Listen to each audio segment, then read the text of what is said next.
Navy SEAL Admiral walks into what he thinks is just another boring family barbecue in suburban San Diego. He spots a quiet dad in cargo shorts flipping burgers and decides to make small talk by asking about his old military call sign, expecting some forgettable nickname like Bulldog or Hammer. But when the father turns, locks eyes with him, and whispers just two words, "Iron Ghost," the Admiral's world shatters. His hands go numb. His vision blurs. Because Iron Ghost is a name that shouldn't exist anymore. It belongs to the most legendary operator in SEAL Team 6 history, a warrior who took down an entire compound single-handedly, saved 12 innocent lives, and died doing it. The Navy buried him with full honors 20 years ago. His records are sealed at the highest classification level. But he's standing right here, alive, with a spatula in his hand and a secret so explosive it could destroy everything. If you love your mom and dad and want to honor the heroes who sacrifice everything for this country, smash that subscribe button right now and show them the love and respect they deserve. Admiral James Cortland had seen a lot in his 30 years with the Navy. He'd commanded aircraft carriers, planned operations that changed the course of conflicts, and worked alongside some of the most elite warriors America had ever produced. But nothing in his distinguished career had prepared him for what was about to happen on a sunny Saturday afternoon in a quiet San Diego suburb.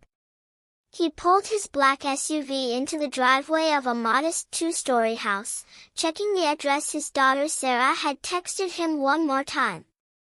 This was it. The home of Jake Carson's family. Jake was Sarah's boyfriend, a promising young naval officer who'd been dating his daughter for almost a year now. Good kid, Cortland thought. Smart, dedicated, respectful. The kind of young man you wanted your daughter to bring home.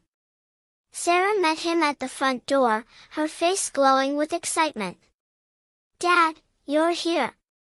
Come on, everyone's out back. Jake's family is so excited to meet you." She grabbed his arm and practically dragged him through the house. Cortland noticed the interior immediately.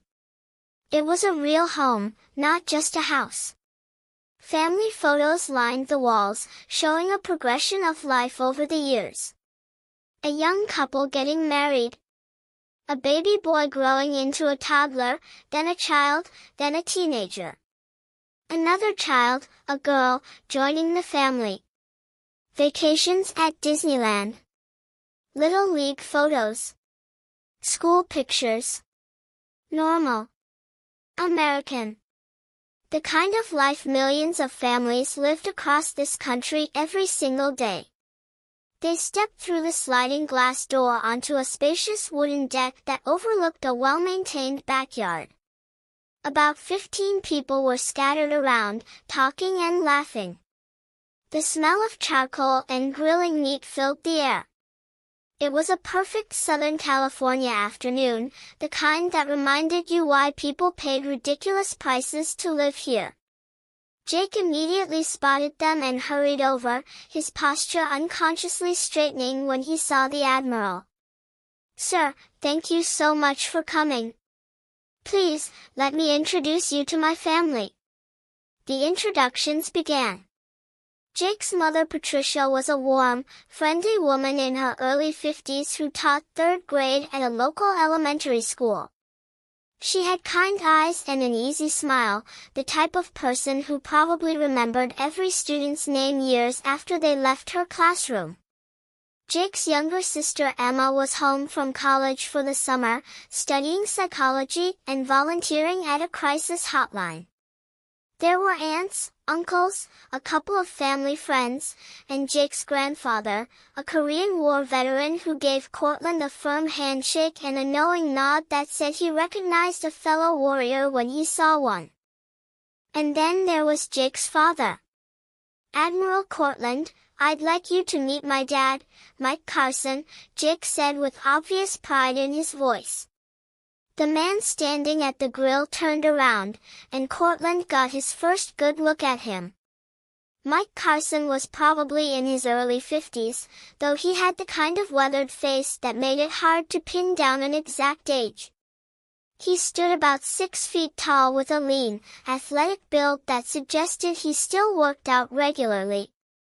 His hair was short, brown with distinguished streaks of gray at the temples. He wore a simple faded navy t-shirt and cargo shorts, the weekend uniform of suburban dads everywhere. But it was his eyes that caught Cortland's attention. They were a pale, almost gray-blue color, and they had a quality the Admiral had seen before in certain men. A depth. A weight. The look of someone who'd seen things they couldn't talk about. "Pleasure to meet you, Admiral," Mike said, extending his hand. His grip was firm but not aggressive, controlled. "Jake's told us a lot about Sarah. She sounds like a wonderful young woman." "Thank you, and please, call me James," Cortland replied. "Jake speaks highly of you and your family." They made small talk for a few minutes while Mike worked the grill with practiced efficiency. Cortland accepted a beer from Jake and settled into a lawn chair, content to observe for a while. He watched Mike move around the cooking area, noting things that most people probably wouldn't notice. The way Mike positioned himself so he always had a clear view of both the yard and the house entrance. The subtle way his eyes tracked movement, constantly aware of who was where. The economical efficiency of his movements, nothing wasted, everything purposeful. These were habits, Cortland realized. Deeply ingrained patterns that came from training and experience. After about 20 minutes, most of the other guests had migrated toward the patio table where Patricia was setting outside dishes. Cortland found himself alone with Mike at the grill. It was a comfortable silence at first, two men who didn't need to fill every moment with conversation. But Cortland's curiosity was growing. There was something about Mike Carson that didn't quite add up. He had that certain quality, that bearing that came from military service, but it was more than that. It was specific. Particular. The Admiral had worked with enough special operations personnel to recognize the signs. "So Mike, Jake mentioned you served," Cortland said casually, taking a sip of his beer. "What did you do in the Navy?" Mike didn't answer immediately. He focused on turning the steaks with careful precision, making sure each one was positioned perfectly over the heat. "Little bit of everything," he finally said, his tone deliberately vague. "Spent some time overseas. Did my part." It was a classic deflection, the kind of non-answer that operators gave when they didn't want to discuss their service. Cortland recognized it immediately because he'd heard it 1,000 times before from men who'd done things they couldn't talk about in polite company. His interest was definitely piqued now. "How long did you serve?" "About 8 years active duty, then some reserve time after that," Mike replied. "Got out in my late 20s, started a new career in IT consulting." "Boring stuff compared to what you do, I'm sure." "Nothing boring about serving your country," Cortland said, and he meant it. But something was nagging at him, some puzzle piece that didn't quite fit. Mike's age, his bearing, the time frame of his service, it all added up to something, but Cortland couldn't quite put his finger on what. "Were you stationed here in San Diego?" "Some of the time, yeah. Also spent time in Virginia, and overseas deployments to the usual places. Iraq, Afghanistan, other locations that all kind of blur together after a while." Mike's voice had taken on that flat, distant quality that combat veterans sometimes got when discussing deployments. Cortland decided to press a little harder. He had a feeling about this man, an instinct developed over decades of working with warriors. Special operations? Mike's hand froze for just a fraction of a second, so briefly that most people wouldn't have noticed. But Cortland noticed. "What makes you ask that?" Mike said, his tone carefully neutral. "Just a hunch," Cortland replied with a slight smile. "I've worked with a lot of special operators over the years. They have a certain way about them." "You have that way, Mike." It wasn't an accusation, just an observation, an olive branch extended from one military man to another. Mike set down the tongs and turned to face Cortland directly. For a long moment, they just looked at each other, two men sizing each other up, making calculations and assessments. Finally, Mike nodded slightly. "SEAL teams," he said quietly. "A long time ago. Different life." Cortland felt a surge of respect. The SEALs were the Navy's elite, warriors who went through some of the most brutal training in the world just for the privilege of serving in the most dangerous situations imaginable. "That's impressive." "What team?" Mike's jaw tightened slightly. "6, he said, so quietly that Cortland almost didn't hear him. "SEAL Team 6. DevGru. The most elite of the elite. The tip of the spear. The operators who handled missions that other SEALs couldn't." Cortland felt his respect for Mike Carson increase exponentially. These weren't men who bragged or wore their service on their sleeves. They were quiet professionals who'd done impossible things in impossible places and never sought recognition for it. "That's outstanding, Mike. Team 6 doesn't take just anyone. You must have some stories." Cortland meant it as a compliment, a way of acknowledging Mike's service. But he saw the other man's shoulders tense, saw something dark flicker across his face before the carefully neutral expression returned. "Not really stories I tell at backyard barbecues," Mike said, attempting a light tone that didn't quite land. "Most of that stuff is still classified anyway. And honestly, it's not something I think about much anymore." That was a different person in a different time. Cortland understood. He'd known plenty of operators who wanted to leave their past behind them, who'd compartmentalized their service and locked it away in a box they didn't open. The work took a toll, physically and psychologically, and not everyone wanted to relive it. But still, his curiosity wouldn't let go. There was something here, some mystery that his mind couldn't stop trying to solve. "I respect that," he said. "But you know, one thing I've always found interesting about the teams is the call sign tradition. Every operator earns a name, something that defines who they are or what they've done. It's like a second identity." Mike had gone very still. He wasn't looking at Cortland anymore. His eyes were fixed on the grill, but Cortland got the sense he wasn't really seeing it. He was somewhere else, sometime else. "Call signs," Mike said, and his voice had changed. It was harder now, edged with something that might have been pain or might have been warning. "Yeah. We all had them." "What was yours?" Cortland asked. It was just curiosity, just casual conversation between military men. He expected something typical, maybe something related to Mike's skills or a funny incident during training. He absolutely did not expect the world to suddenly tilt on its axis. Mike Carson turned his head slowly and looked directly at Admiral James Cortland. His pale blue eyes had gone cold, like looking into the depths of an Arctic sea. When he spoke, his voice was barely above a whisper, but every word landed with the force of a physical blow. "Iron Ghost."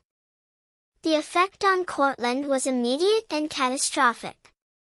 The beer bottle slipped from his fingers and shattered on the concrete patio, but he barely heard it. His vision seemed to narrow, his heart hammering in his chest. Iron Ghost. The name echoed in his mind like a gunshot in an empty room. It wasn't possible. It couldn't be possible. Iron Ghost was dead. Iron Ghost had died 20 years ago in Fallujah, Iraq, during one of the most catastrophic mission failures in SEAL Team 6 history. Cortland's mind was racing, pulling up memories he'd tried to forget. The year was 2003. The Iraq War was in full chaos, and American forces were dealing with an insurgency that was growing more sophisticated and deadly by the day. Naval intelligence had spent months cultivating a high-value asset, an Iraqi intelligence officer who'd been feeding them critical information about insurgent networks, weapons caches, and planned attacks. The asset's cover had been blown, and the insurgents had grabbed him along with his entire family. 12 people total, including women and children, all slated for execution once the insurgents finished interrogating them. The mission had been launched quickly, a joint task force operation to extract the asset and his family before they could be killed. 2 SEAL teams deployed, one for assault and one for security and extraction. The operation was supposed to be surgical, quick, get in and get out before the enemy even knew what hit them. But intelligence had been wrong. The compound wasn't lightly defended. It was a fortress, and the SEALs had walked into a trap. The teams had fast-roped onto the roof at 0:30 and immediately came under heavy fire from multiple positions. The team leader was killed in the first 30 seconds. 2 more operators went down before they even made it into the building. The security team couldn't get close enough to provide effective support without risking civilian casualties in the surrounding area. The mission was falling apart. The new team leader made the call to abort. It was the right decision, the only decision. Staying meant more casualties with no guarantee of mission success. The surviving operators began their extraction, fighting their way back to the roof under intense fire. That's when one operator, a SEAL with the call sign Iron Ghost, made a decision that would become legend. He volunteered to stay behind, to create a diversion that would allow the rest of the team to extract while he went after the hostages alone. It was a suicide mission. Everyone knew it. But Iron Ghost had looked his team leader in the eye and said 3 words that became part of SEAL lore: "I got this." And somehow, impossibly, he had. Cortland had read the after-action reports, had seen the helmet camera footage from the operators who'd made it out. Iron Ghost had moved through that compound like a supernatural force, taking out insurgents with brutal efficiency while drawing fire away from his team. He'd found the hostages, terrified and traumatized, locked in a ground floor room. He'd given his sidearm to the oldest hostage, a teenage boy, and told him through a translator to shoot anyone who came through that door who wasn't him. Then he'd gone hunting, systematically clearing the compound, eliminating threats, creating an escape route. The reports said he'd been hit multiple times. First in the shoulder, then in the side, then his plate carrier had stopped what would have been a killing shot to the chest. But he kept moving, kept fighting, kept pushing forward with a determination that bordered on superhuman.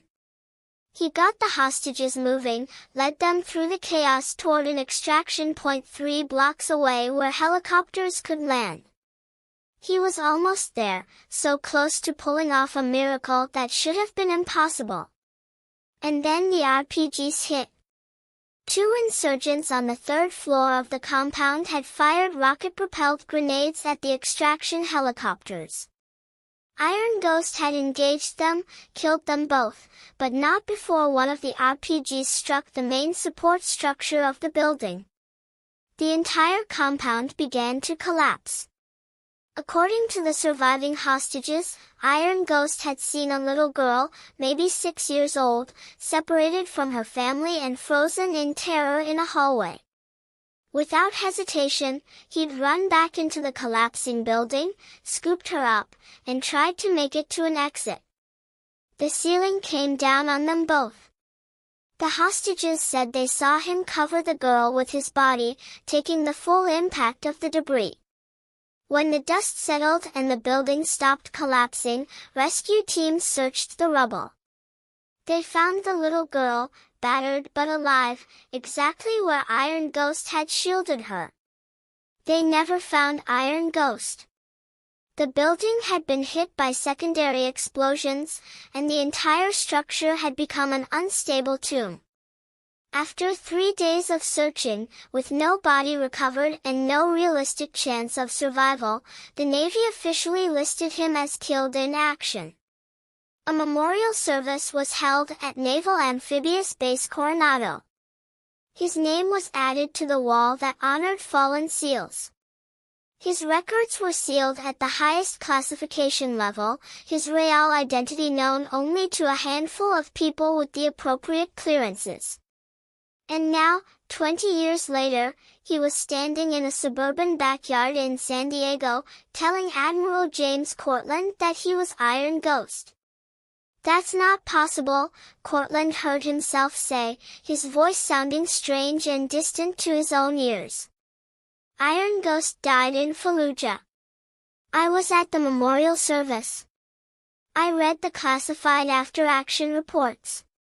You can't be him." Mike Carson's expression was unreadable, but something that might have been sadness flickered in those pale eyes. "Sometimes men have to die, Admiral, so their families can live."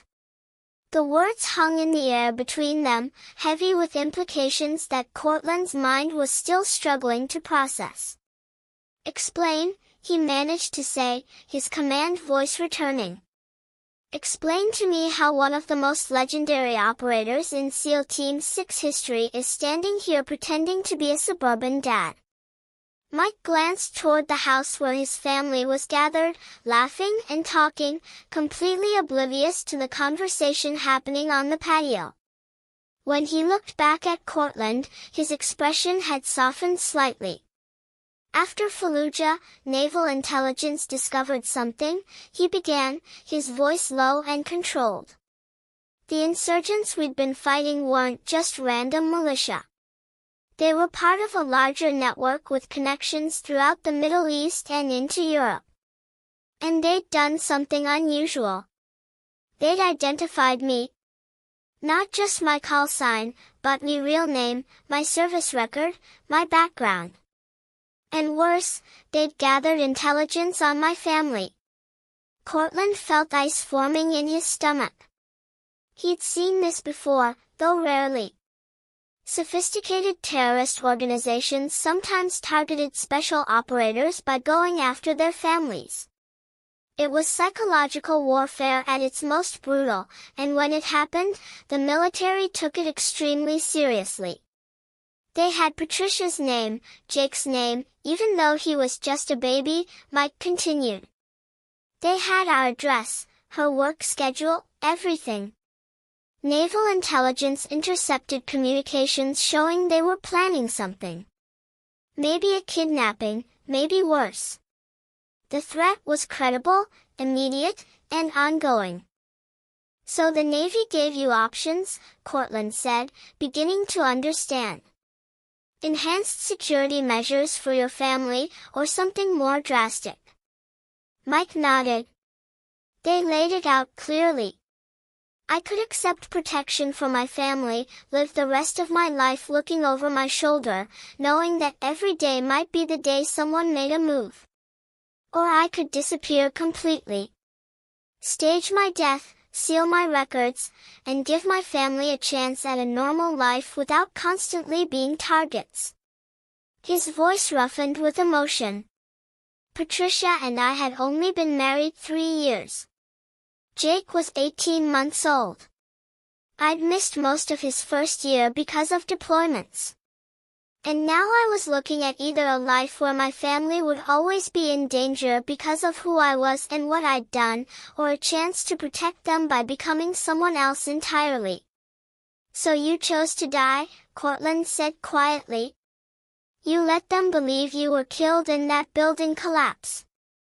The Navy faked my death, Mike confirmed. It wasn't hard, given the chaos of that day and the condition of the building afterward. They told Patricia I'd been killed in action. They held a memorial service. They gave her a flag and a medal she couldn't even know the details of because everything was classified. And she grieved. She mourned the man she loved, the father of her child.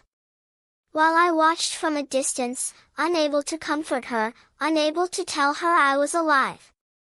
Cortland couldn't even imagine the torture of that situation.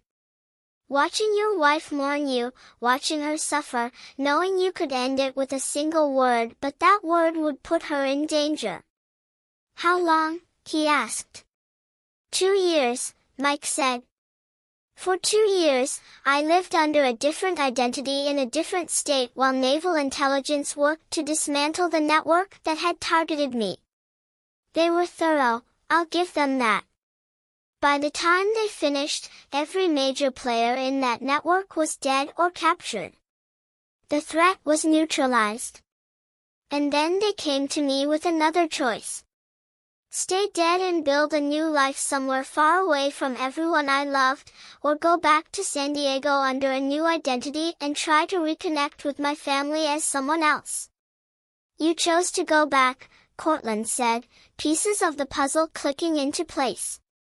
You became Mike Carson. Michael James Carson, Mike confirmed. They created an entire history for me. Service records showing I'd been an electronics technician in the Navy, deployed to the Middle East but never in special operations. Honorable discharge after 4 years. A boring, forgettable service record that would pass any background check but wouldn't draw attention. They set me up with a job, a place to live, even created a dating profile on a website where they knew Patricia had an account. You met your own wife as a different person, Cortland said, and it wasn't a question. The audacity of it, the complexity, the sheer emotional weight of what Mike was describing was almost incomprehensible. We matched on the website, Mike said, a ghost of a smile touching his lips. Started chatting online, then met for coffee. She told me about her husband who'd been killed in action, about her struggle to raise a young son alone. And I listened, knowing everything she was telling me, feeling every word like a knife in my chest. But I also saw that she was healing. The grief was still there, but she was moving forward, building a new life. And I fell in love with her all over again. You courted your own wife under false pretenses, Cortland said, though there was no judgment in his voice, only a kind of horrified fascination. I did what I had to do to protect her and be part of my son's life, Mike said firmly. We dated for 8 months. I proposed. We got married. And for the last 20 years, I've been Mike Carson, loving husband and father. Jake grew up with a dad, even if he doesn't know that dad is actually his biological father. Patricia found happiness again, even if she doesn't know she married the same man she mourned. We had Emma, built a good life, created something stable and safe and normal. But the lie, Cortland pressed. Every single day, you're living a lie. Every conversation, every moment of intimacy, every family milestone. How do you bear it? Mike's expression hardened, and Cortland saw Iron Ghost emerge from behind the suburban dad facade. You want to know what I can't bear, Admiral? I can't bear the thought of my wife being targeted by terrorists because of missions I ran. I can't bear imagining my children being used as leverage against me. I can't bear the idea of them living in fear, always looking over their shoulders, never feeling truly safe. So yes, I live a lie. I swallow the truth every single day. But my family is safe, happy, and free. That's worth any price. The conviction in his voice left no room for argument. This wasn't a man troubled by doubt or regret. This was an operator who calculated the costs, assessed the mission parameters, and executed the optimal solution. The mission was protecting his family, and he'd been succeeding at it for 2 decades. Does anyone else know? Cortland asked. My handler at Naval Intelligence, though he's retired now, Mike said. A few people in SOCOM leadership who needed to be briefed for security reasons. And now you. That's it. Patricia doesn't know. Jake doesn't know. Emma definitely doesn't know. And that's how it has to stay. Before Cortland could respond, Jake's voice called out from the patio. Dad, Mom wants to know if those steaks are ready. The moment shattered, reality crashing back in. Mike turned away and began plating the steaks, his movements smooth and practiced, the suburban dad mask sliding back into place as if it had never slipped. Coming right up, he called back, his voice warm and normal. He glanced at Cortland, and in that look was a silent plea, a request for understanding and discretion. Cortland gave a small nod, a promise exchanged without words. Some secrets were worth keeping. Some sacrifices were too profound to expose. They carried the food to the table where the family had gathered, and the evening continued with laughter and stories and the comfortable rhythms of family life. But Cortland couldn't stop watching Mike, seeing him now with completely different eyes. This man who joked with his son, who squeezed his wife's hand affectionately, who helped his daughter with her plate, was one of the most decorated warriors in American military history. A legend who'd chosen anonymity over glory, obscurity over recognition, all for the love of his family. As the sun set and the stars began to emerge, Cortland found himself alone with Mike one more time on the patio. The party was winding down, guests beginning to leave. I have to ask, Cortland said quietly. Do you ever regret it? Giving up who you were? Mike was silent for a long moment, staring up at the darkening sky. I regret the necessity of it, he finally said. I regret that the world we live in made such a choice necessary. I regret that I couldn't be honest with Patricia from the start. But the choice itself? No. Look at what it gave me.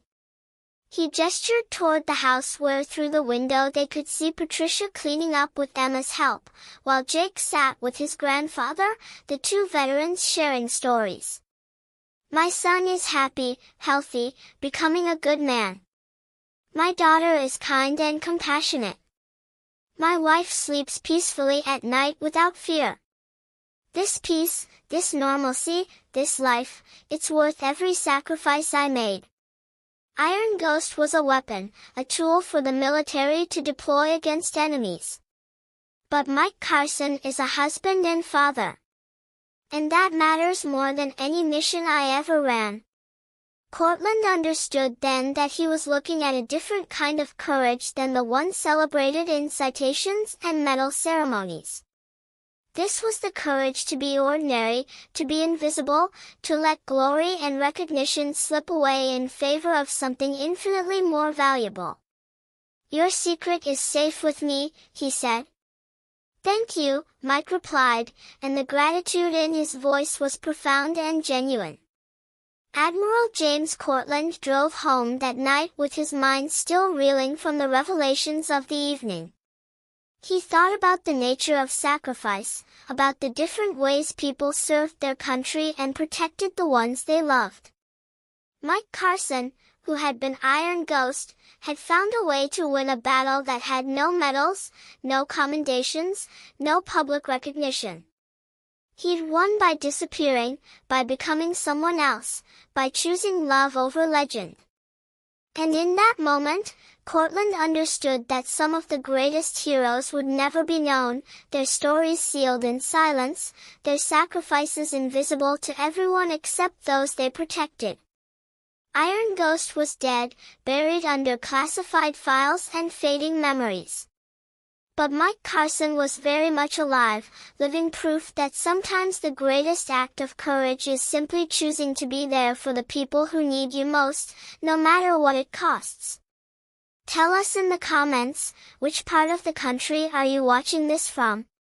Are you from the East Coast, West Coast, down south, or somewhere in the heartland? We want to hear from every corner of this great nation. Drop your state or city below and let us know where this story has reached you today.